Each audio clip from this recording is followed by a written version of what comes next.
The exciting continuation of the captivating story of Hocus Pocus takes us back to Salem in 1653, a delightful village, as the tale begins. As the film begins, we are introduced to Winnie, a young girl who appears to be in an angry mood, and strongly resists a marriage that the village reverend has arranged for her. When she arrives home, her sisters surprise her with a birthday celebration, complete with a cake. However, Winnie doesn't seem pleased with the cake. To lift her spirits, her sisters present her with a playful spider companion, which brings a smile to Winnie's face. As Winifred's birthday celebration is supposed to be happening, there's an unexpected knock on the door. This signals the Reverend's unwelcome interruption. The Reverend suggests a marriage between Vinnie and John, yet she refuses, confessing her fondness for Billy. Unfortunately, it seems that Billy remains unaware of her sentiments. Even though the townspeople beg him not to, Winifred is kicked out of Salem because she won't agree to the Reverend's plan.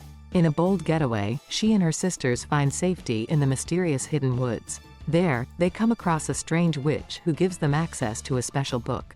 This book contains a very powerful spell, although using it is against the rules. Vinnie performs a spell that leads to Tony's house being set ablaze. Jumping ahead to present-day Salem, three young friends are dealing with the challenges of being teenagers: Becca, Izzy, and Cassie. It's Becca's 16th birthday, and both friends extend their wishes to her. In the meantime, Mike, who happens to be Cassie's boyfriend, shares details about the upcoming party with Becca and Izzy. Becca had initially expected Cassie to be part of her birthday festivities. However, a disagreement unfolds when Mike insinuates that they could be considering engaging in witchcraft during Halloween. This remark manages to infuriate all three of them. As tensions rise, their friendship seems to be tested, and one of them has a remarkable ability to understand things. The group of friends faces disagreements with their classmates at a party, which results in an unfortunate run-in with the school principal.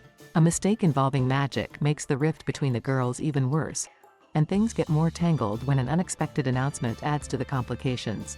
Continuing our story, the father remains oblivious to his daughter's fractured friendship. Without his knowledge, he assigns them a task to hand out campaign flyers at a nearby magic shop. Inside the shop, the owner, Gilbert, talks about the famous Sanderson sisters and drops hints about an upcoming event. Unusually diverse for Salem, the shopkeeper brings back memories, as they possess the real spell book, a testament to the passing of 2 decades. As they reminisce, the trio reflects on their journey, wondering if they'll still have the same energy at 60. Having dabbled in the supernatural before, the shopkeeper gives them a specially enchanted candle.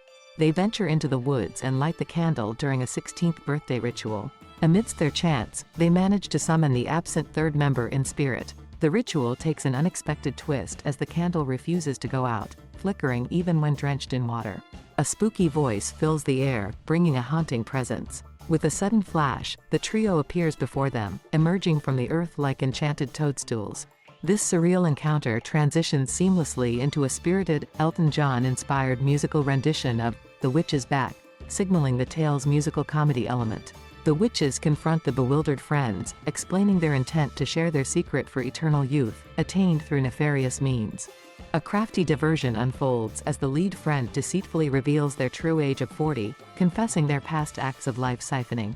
Piquing the witches' curiosity, they buy time, treating them to a whimsical escapade at Walgreens. Within the store, potions are sampled, fan photos are taken, and filters add allure. Yet, the stark reflection in a mirror underscores their unchanging state. Eager to reclaim their vitality, the witches pursue the trio, who, equipped with salt and enchanted leaves, race away.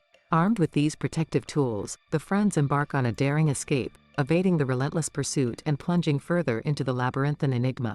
The friends reunite, warding off potential harm with a protective circle of salt, thwarting the witches' attempts to zap them. The witches, momentarily deterred, vow to return for their revenge and reclaim their coveted book.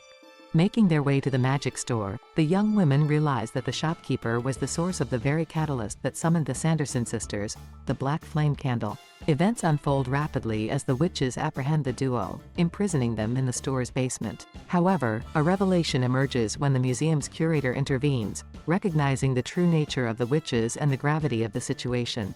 A connection to the past is unveiled, harkening back to an encounter 30 years prior. Time's passage, akin to the witch's flight, is poignantly felt, juxtaposing the childhood memory with the present. Soon, Mary discovers a poster featuring the descendant of the former Reverend, a friendly person. Tired of potions and dealing with kids, the witches choose to use an extremely powerful spell, Magicae Maxima, setting off a series of events that the book strongly opposes. In the poorly lit basement, the trapped girls secretly listen to the unfolding drama, trying to warn their distant friend of the upcoming danger. Their communication is blocked by magic, but Angelica's leaves hold a solution. Their protective powers, revealed by the owner of the magic shop, offer a chance to escape. At the same time, the magic shop owner sets out to find the missing head of Billy Butcherson. Digging up the grave brings back the reanimated corpse, Billy Butcherson. After sleeping for centuries, he casually wakes up, sharing that he's been dormant since 1993.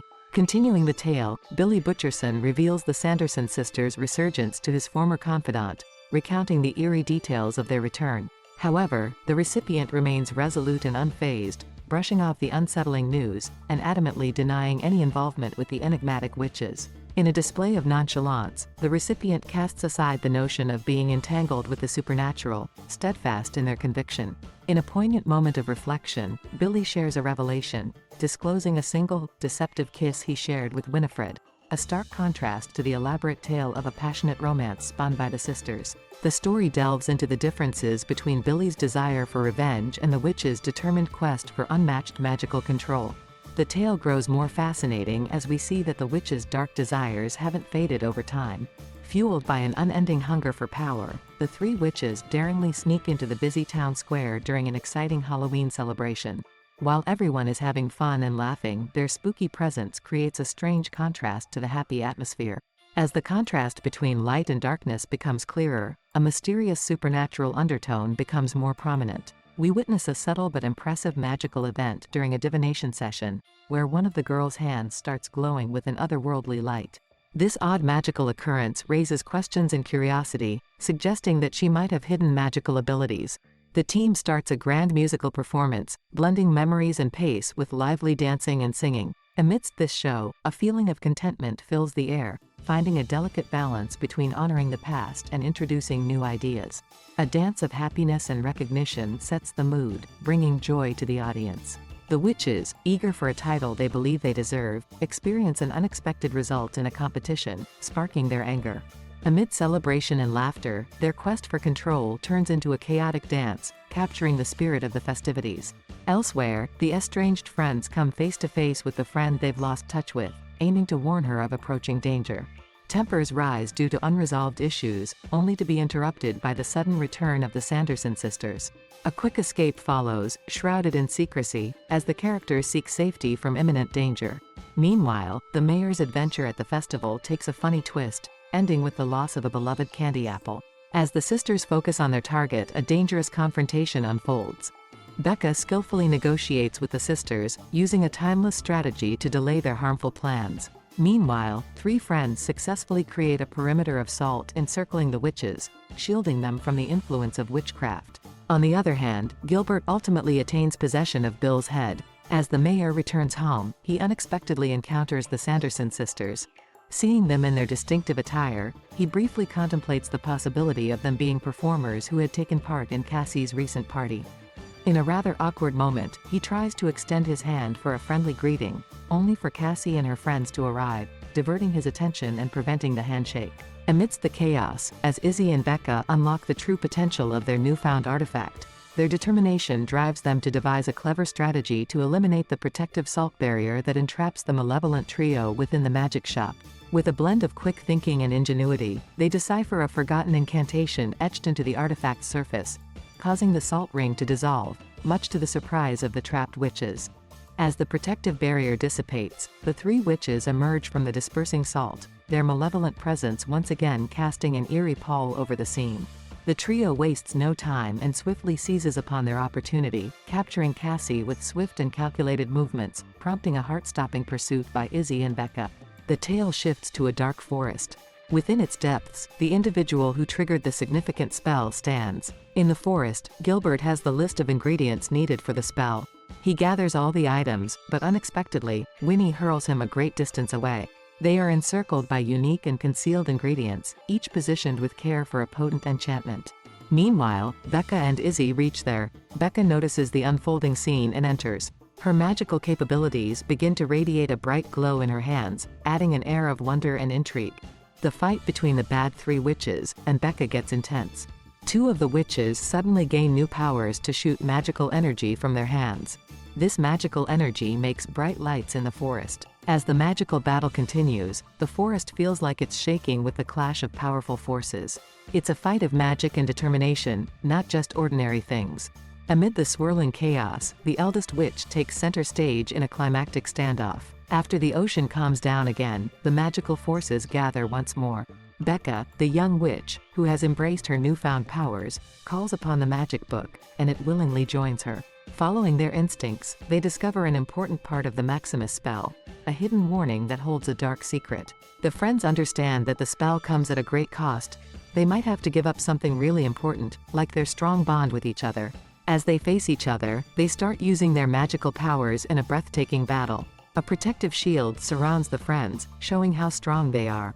They stand together with a shared purpose, and their close bond helps them stay resilient, proving the power of family ties. Amid this uncertainty, Becca, armed with her newly gained abilities, summons a protective shield around herself and her friends, Izzy and Cassie. This courageous move demonstrates Becca's growing strength and her determination to safeguard those she cares about most. Fearlessly, the Sanderson sisters decide to continue with the dangerous spell, even though the magic candle is fading away. However, even though they are confident, the magical flames disappear, which is quite unexpected. The spell doesn't work, showing how determined and strong the young witches are. This surprising ending raises questions about whether the sisters will be able to achieve their goal. The big moment of making things right is coming closer. Becca, Izzy, and Cassie explain to Winnie that she should have read the warnings before doing the spell. Winnie disagrees and says she doesn't have to. Becca tells her that according to the warning, someone who does magical maxima loses their most important things. At the same time, Mary and Sarah begin to disappear into the air. Winnie begs the magic book, her desperation echoing through the woods, showing how much she wants everything to be okay again. In this really important showdown, something amazing happens. They're offered a chance to be together again, but they have to give up their magic power.